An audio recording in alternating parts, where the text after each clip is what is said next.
আজকের ভিডিওটির মূল বিষয়বস্তু হলো ভালোবাসার মানুষ তোমাকে ভালোবাসতে বাধ্য হবে, সব সময় তোমার কথা মনে করবে। যদি সে ছেড়ে চলে যায় তাহলে ফিরে আসতে বাধ্য হবে। ভালোবাসা মানে অপর মানুষকে নিঃস্বার্থভাবে ভালোবাসতে শেখা, তার খুশিতে নিজের সুখ খুঁজে পাওয়া। তুমি তাকে অনেক ভালোবাসো, তাকে জীবনে পেতে চাও, তাকে নিয়ে সারাটা জীবন কাটাতে চাও। সে তোমার কাছে অনেক গুরুত্ববান একজন কাছের মানুষ। বিনিময়ে এই এক্সপেকটেশনটা রেখো না সেও তোমাকে তোমার মনের মতো গুরুত্ব দিবে, ভালোবাসা দিবে। ভালোবাসা দিতে শেখো, নিতে নয়। তুমি তাকে সত্যি ভালোবাসতে, তাকে গুরুত্ব দিতে। তার অবহেলা করার পর তুমি দিন শেষে তার কাছে ছুটে যেতে কথা বলার জন্য। তাহলে কি তুমি নির্লজ্জ?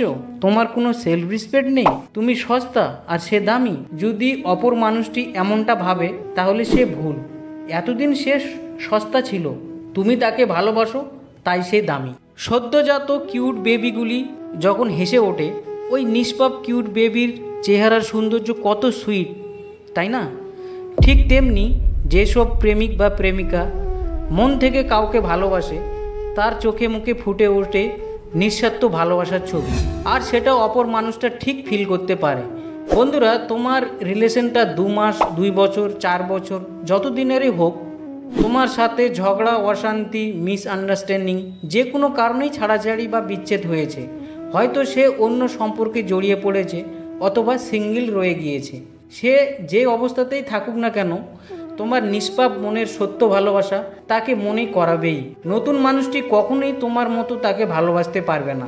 বোনটি আমার, ভাইটি আমার, একটা কথা সর্বদা মনে রেখো, ইগো আর ভালোবাসার লড়াই বারবার ভালোবাসারই পরাজয় হয়।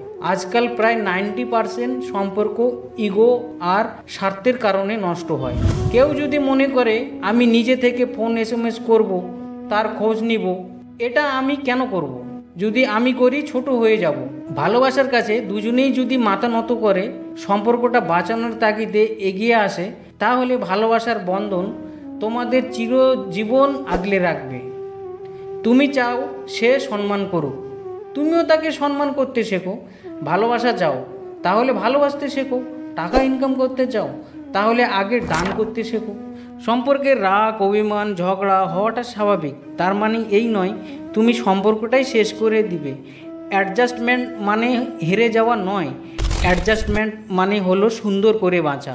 আমার সেই সব মানুষগুলির কাছে হাত জোড় রিকোয়েস্ট, আপনি যে কোনো কারণে আপনার ভালোবাসার মানুষকে ছেড়ে চলে যান, অহেতুক কারণ দেখিয়ে নিজে ডিসিশন নিয়ে বলেন ব্রেকআপ, নিজের জেদকে বড় করার জন্য ব্লক করে মাঝপথে ফেলে চলে যান। একবারও ভাবেন সেই মানুষটির কথা? সে কেমন আছে? খোঁজ নিয়ে দেখেছেন তারা প্রত্যেক দিন কীভাবে নিজের মনের সাথে লড়াই করছে একটু ভালো থাকার প্রত্যাশায়? আপনাদের কাছে আমার কোনো অভিযোগ নেই, আপনার ডিসিশনকে আমি রেসপেক্ট করি। আপনি যে কোনো কারণেই ছেড়ে দিয়েছেন সেটা আপনার ব্যক্তিগত, বাট প্রবলেম একটাই, আপনি তাকে নিয়ে সারা জীবন থাকতে না পারলে তাহলে তার সাথে ভালোবাসার সম্পর্কে জড়ানোটা ঠিক হয়নি। আপনি চাইলে সম্পর্কটা বাঁচত, সেই মানুষটি জীবনে অনেক হ্যাপি হতো। তার মনে ভালোবাসার বীজ বপন করে তাকে ছেড়ে যাওয়াটা আপনার ঠিক হয়নি। আপনি হয়তো খুব সহজে সব কিছু ভুলে গিয়ে নতুন জীবন যাপন করছেন, কিন্তু আপনার ফেলে আসা মানুষটি প্রত্যেক দিন, প্রত্যেক সেকেন্ড, প্রত্যেক মিনিট আপনার সাথে কাটানো সেই মুহূর্তগুলোকে স্মরণ করে জীবিত লাশ হয়ে কষ্টের জীবন কাটাচ্ছে। পারলে একবার তার খোঁজ খবর নিয়ে দেখুন। আমার ব্যক্তিগত মতামত, বন্ধুরা, কেন তোমরা চাও সেই মানুষটা তোমার জীবনে ফিরে আসুক? যে তোমার, সে কোনোদিনও তোমাকে কষ্ট দেবে না। নিজের মনকে শক্ত করো, সামনের জীবনে এগিয়ে যাও। কার জন্য এত অপেক্ষা? কার জন্য এত কান্না? যে একবারও তোমার কথা মনে করে না। সৃষ্টিকর্তা ঠিক তোমার জন্য কাউকে বানিয়ে রেখেছে। দেখবে সে তোমাকে অনেক ভালোবাসা দিয়ে তোমার জীবন খুশিতে ভরিয়ে দিবে। All the best.